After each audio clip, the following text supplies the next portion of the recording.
Good morning. Somebody's phone is down here underneath making noises. I don't know what that's all about. Good morning. Joining me are Lieutenant Governor Boyd Rutherford and Chief Legislative Officer Kiefer Mitchell.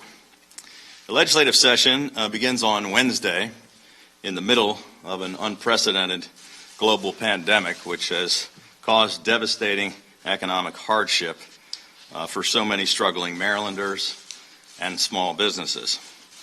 While Maryland's economy is coming back faster than many other states, America is going through one of the worst economic crises in our country's history.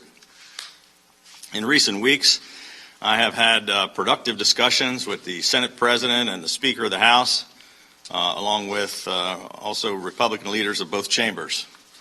It is clear to all of us that the primary focus of the 2021 legislative session must be providing additional, immediate economic relief to the hundreds of thousands of struggling families and the tens of thousands of small businesses that have been impacted by the pandemic.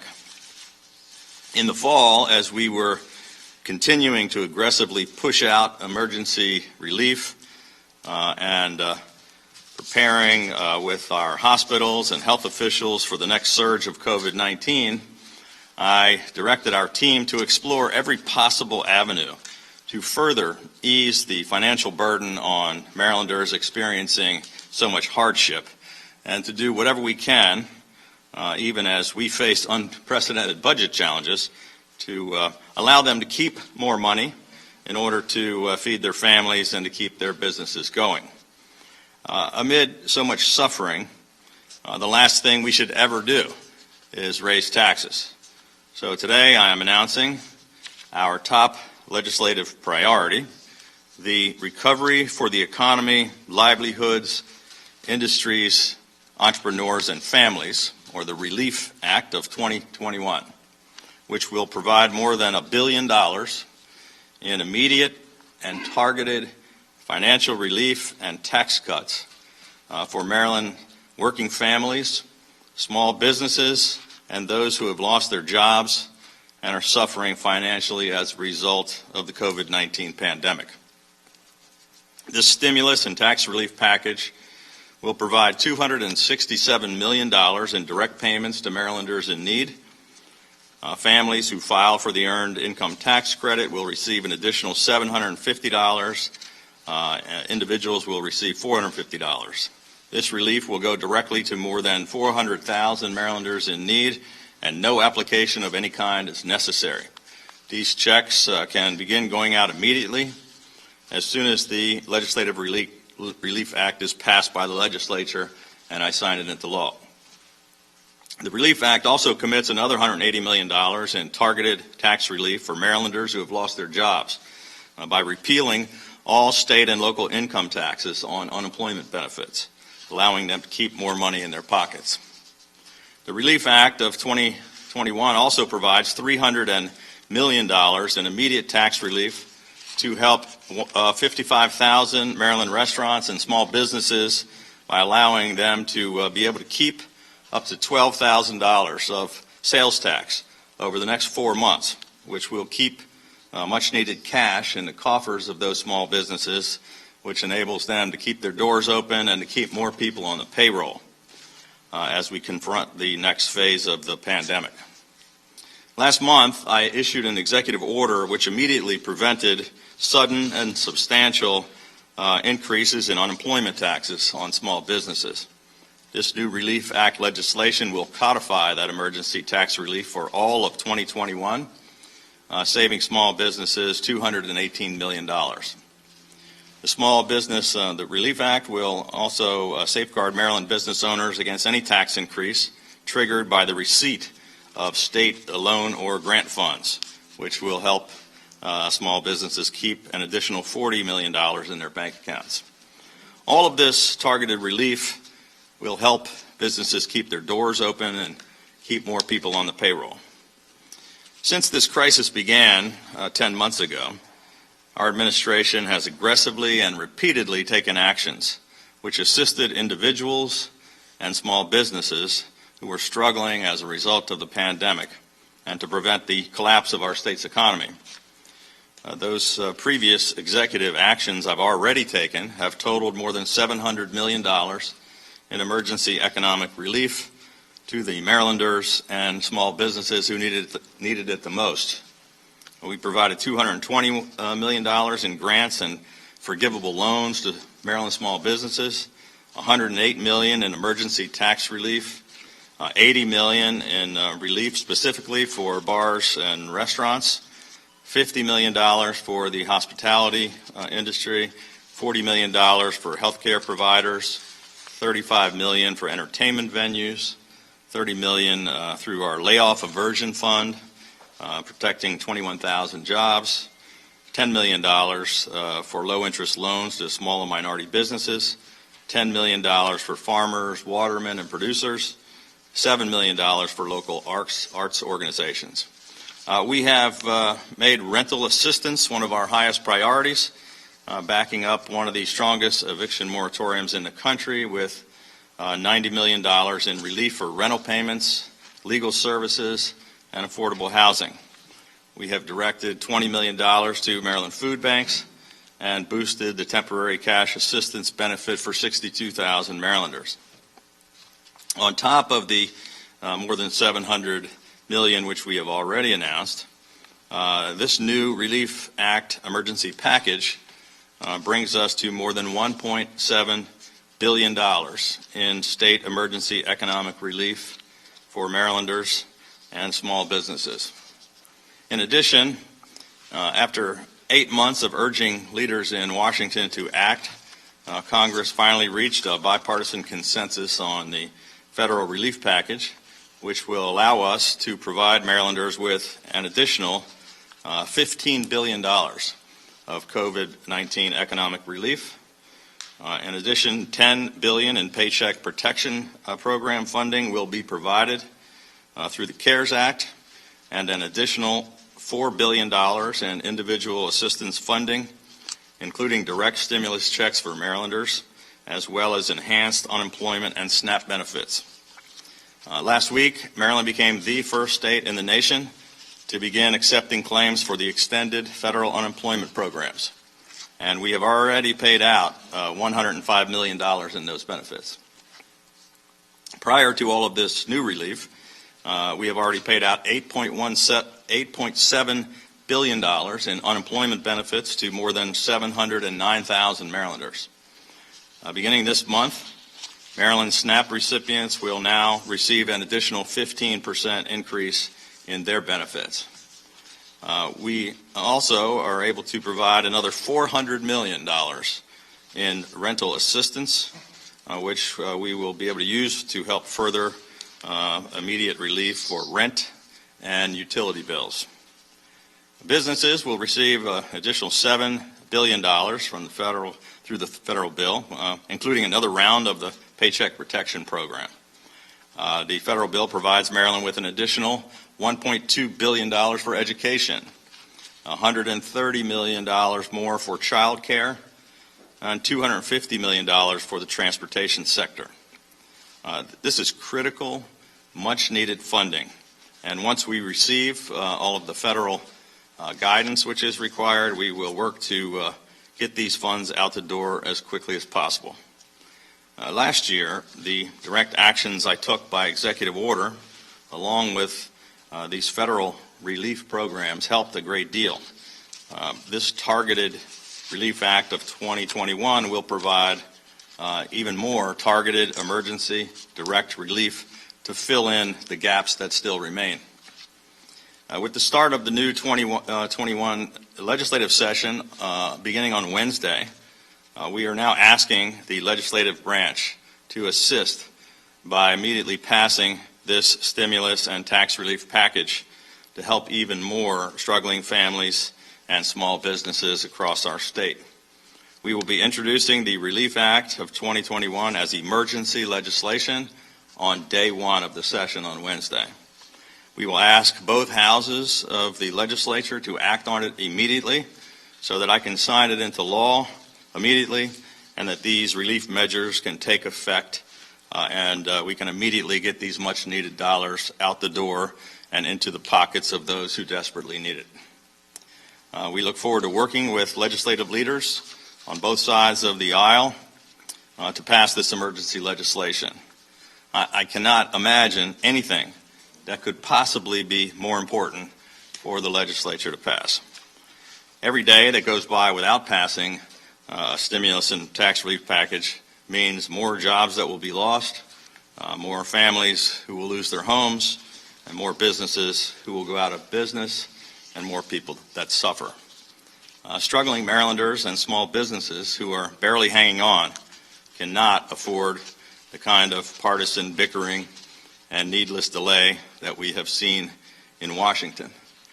For 6 years, Maryland has been setting an example for the nation of how respectful and effective government can work across the aisle together in order to find bipartisan common sense solutions.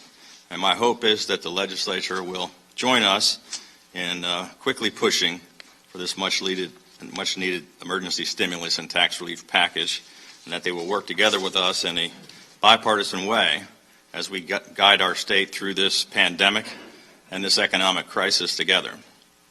I'm a lifelong small businessman who had never held elective office before. In 2014, I stepped up to run for governor because I was so frustrated. 43 consecutive tax hikes had caused our state to lose thousands of businesses and hundreds of thousands of jobs. I pledged to work to grow small businesses and to put more people to work, let people keep more of their own money in their pockets, and to turn our economy around. And we did exactly what we said we would do. We took Maryland's overall economic performance from 49th out of 50 states to one of the best in America. More businesses were opened, and more Marylanders were working than at any other time in the history of the state. And we had the greatest economic turnaround in America. But the events of the past 10 months have wreaked havoc on America's economy, and Maryland, while doing better than many other states, has not been immune from economic suffering. We've already taken some of the most aggressive actions in America to ease the blow of the national recession on our struggling families and small businesses, and to help them stay afloat during this extremely difficult time. Maryland's economy has proven to be resilient during this crisis, keeping more of our businesses open and recovering and creating jobs at one of the fastest rates in America. But in spite of that, there are still many struggling and truly in need. And I want the people of this great state to know that in the months ahead, no one will fight harder on behalf of our struggling Marylanders, our struggling families and small businesses, and we're going to continue to do whatever it takes in order to restore our economy, to put Marylanders back to work, and to ensure that our state once again has the greatest economic turnaround in America. With that, I'd be happy to take some questions. Governor Hogan, where is this money coming from? And did you secure, you talked to the Democrats, did they say they're totally on board with this? The money's coming from a variety of places. First of all, much of it is coming from the budget actions that we took earlier in the year at the Board of Public Works. Some of it is coming from our reserve fund, which is doing better than we anticipated because of our recovery, doing better than we expected. And a small portion of it to pay for unemployment is coming from the rainy day fund. I think about $100 million of the $1 billion. And so we talked in general terms with the legislature. I think we're all in agreement that the legislative session should focus on economic relief. And we'll be hopefully getting everybody on board with moving forward as quickly as possible. So the amount to individuals and to families, and that's been the big debate across the country, right? How much? Franco has suggested 2,000. How did you come up with those two numbers, the 450 to 750? Well, that's only one tiny sliver of what I just talked about out of the $1 billion. But the $2,000 checks that Franco was talking about are simply not possible. We don't have the power to just write $2,000 checks, number one. Number two, he was talking about draining the entire rainy day fund of the state. We chose to follow the directions of the Spending Affordability Committee and the legislature in maintaining our rainy day fund. We want to maintain our AAA bond rating, and we want to make sure that the state government continues to function. So we believe this is actually getting more money in the hands of more people that need it and getting it out much faster without taking irresponsible actions. Can you describe the eligibility for those payments again? Which payments? So these are going to, maybe Mark, Nicole, you want to talk about who would be eligible?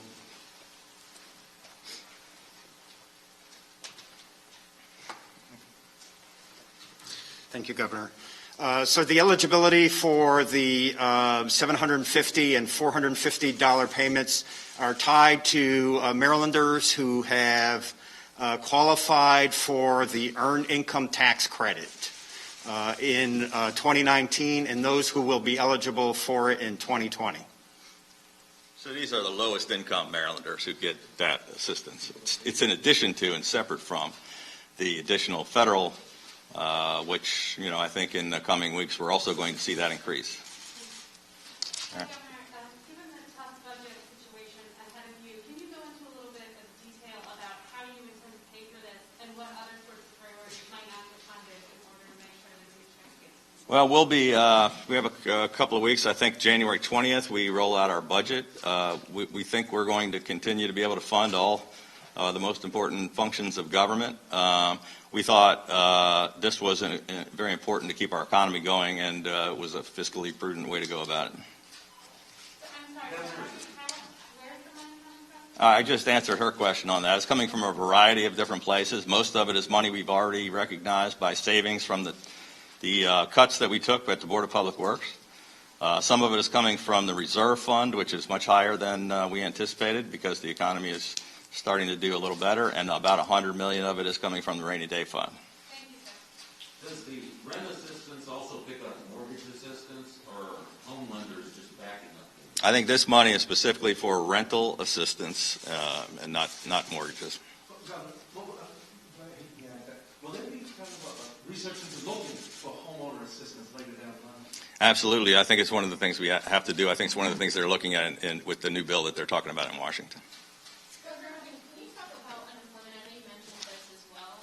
We're still seeing some issues with the unemployment system, and I know you've talked a lot about how you increase workers and whatnot, but we're still getting flooded with calls from people. What is the problem? Just the overwhelmed system? Is there not enough people working? What's going on? I think we're doing better than almost any other state in America. It is a big problem in that hundreds of thousands of people are being paid billions of dollars in spite of we were the first to set up a computer system to handle all of them. We were the first ones to be accepting these checks. We're moving at a much faster rate than almost every other state in the country. But there's still about 4% of the people that haven't gotten paid yet, and that's because they have very complex problems that are going to take many, many months to resolve. We have a law that requires us to not just deny them, but to spend perhaps months or a year going through an appeals process, and that's what most of that is about. But we've taken care of 94, 96%, and paid out 709,000 people $8.7 billion. So I'm sure you will continue to hear for years that people have said, I didn't get my unemployment check, because many people are not going to get one. Governor, if I may pivot for a minute, since you last held a press conference, threats against state capitals and Republican leaders who don't go along with President Trump are escalating. There's apparently a group planning an attack on state capitals soon. Have you fielded threats against this state house, your administration, and have you added additional security measures since the last vote? So we are taking additional security measures here at the State House complex, both the Capitol Police and the Maryland State Police.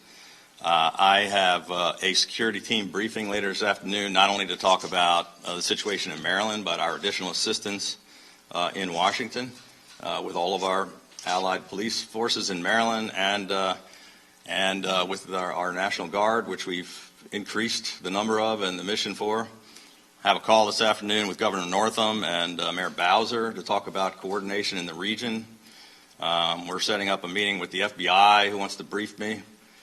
So in addition to the start of the legislative session and massive vaccination rollout, and dealing with the COVID numbers. We're also dealing with tons of security issues, both here in the state and in our nation's capital. And we're going to be continuing to work on that, day and night between now and probably the inauguration. How would you describe the state's posture in readiness to assist with the inauguration? And whatever may come this weekend with D.C. Well, we, Maryland and many of our police departments and the whole state and the Guard are always somewhat involved in inaugurations. This is obviously a much more heightened situation. We have already 500 Guard members in the city. We've beefed up our police presence, and I think we're going to be increasing several hundred more Guard members after we finish our discussions. There's now a lot of talk and coordination between all the federal agencies and all of the regional partners. So hopefully everybody will be able to be prepared. Governor, a number of lawmakers in your own party are talking about the possibility of legislation that would require you or future governor to come to the legislature to extend the 30-day state of emergency. Can you talk a little bit about, does the legislature need additional power to check the governor on states of emergency? Well, that would be about probably the dumbest thing I've ever heard in my life, because if you have the whole purpose of the Constitution setting it up that way, the reason we have this in statute is if you have an emergency and it's a state of emergency, you can't wait a year for the legislature to come back and ask permission. You have to take action like that day, not to have it debated for 90 days or say, well, there's another legislative session in 9 months. You can't take emergency powers away from the people that have to take immediate actions, which we've been taking now for 10 months. Is it going to be possible to move as quickly as you want on this package without having pre-negotiated or structured agreement with Senate and the Assembly? I know that everybody believes it's important. I'm sure there are going to be, some discussions about tweaks and things that everybody, I think, generally agrees with most of the things we're talking about. There may be additional things or things they'd rather do this instead of that, and we're looking forward to those discussions. But we can't waste a lot of time.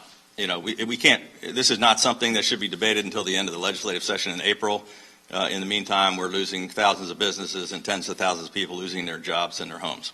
Last question. If the legislature continues to debate this and the negotiations take longer than you're willing to wait, are you ready to go at this alone? Well, so we took every action that we could take alone. These tax changes and the things that we're talking about that extend beyond the state of emergency, the legislature must pass the legislation. That's why they're in this package. We would have taken these actions already. I know there's talk from the comptroller about we'll just send everybody checks. Well, that's just not the way the law works. This requires an act of the legislature. Should the National Guard be armed in the district? I think they probably should, yeah.